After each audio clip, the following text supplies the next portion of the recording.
সমুদ্রের পাড়ে বসে সূর্যাস্তের দৃশ্য দেখতে সত্যি কার না ভালো লাগে।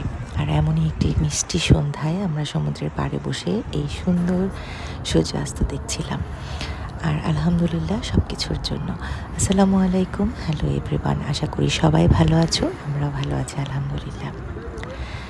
সমুদ্র আমি ভীষণ পছন্দ করি, আর তাই বারবার সমুদ্র আর আকাশে একসাথে মিশে যাওয়া দেখতে আমি চলে আসি সমুদ্রের পাড়ে। আর কুয়েতে যেহেতু 3 দিক দিয়েই সমুদ্র পরিবেষ্টিত, তাই এখানে সবচেয়ে সুন্দর সমুদ্র। আর এই সমুদ্র দেখতে আমি সাগর পাড়ে বারবারই চলে আসি। আর আজকে আমি চলে এসেছি মেরিনা সি সাইডের একটি বিচে। আর হাঁটতে হাঁটতে আমরা অনেক দূর চলে এসেছি।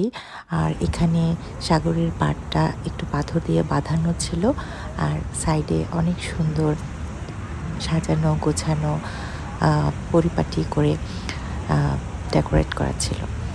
তো শুধু সমুদ্রের সৌন্দর্য নয়, আশেপাশের গাছপালা দিয়ে ওরা আর্টিফিশিয়ালি অনেক সৌন্দর্য বর্ধন করেছে। সেগুলো আসলে আমরা হেঁটে হেঁটে দেখছিলাম। আসলে আমরা হেঁটে খুব সুন্দর একটি বিকেল উপভোগ করছিলাম। আর আশেপাশের পরিবেশটা এত সুন্দর নিরিবিলি, আর সমুদ্রের মিষ্টি সুশীতল হাওয়া আমাদেরকে মুগ্ধ করছিল। তো এই ফোয়ারাটা চোখে পড়লো। আর্টিফিশিয়ালি এই ফোয়ারাটা করা হয়েছে, সাগরের সাথে এটা কানেক্টেড। তো মূলত এটা সমুদ্রেরই পানি, বাট দেখতে খুব ভালো লাগছিল।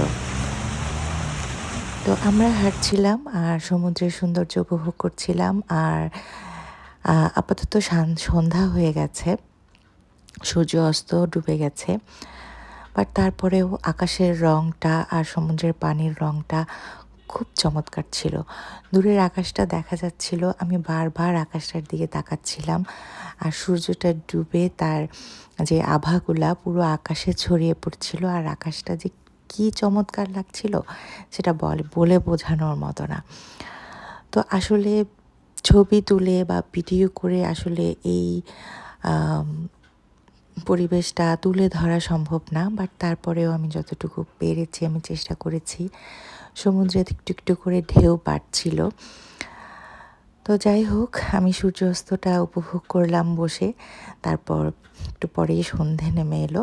আর সন্ধ্যের পরও আসলে খুব ভালো লাগছিল, কারণ ওয়েদারটা বেশ ভালো ছিল।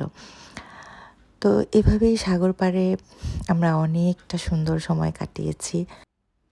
আশা করি আজকের ব্লগটি সবার কাছে ভালো লেগেছে। আবার কথা হবে নতুন কোনো ব্লগে। সে পর্যন্ত সবাই ভালো থেকো। আল্লাহ হাফেজ, টাটা।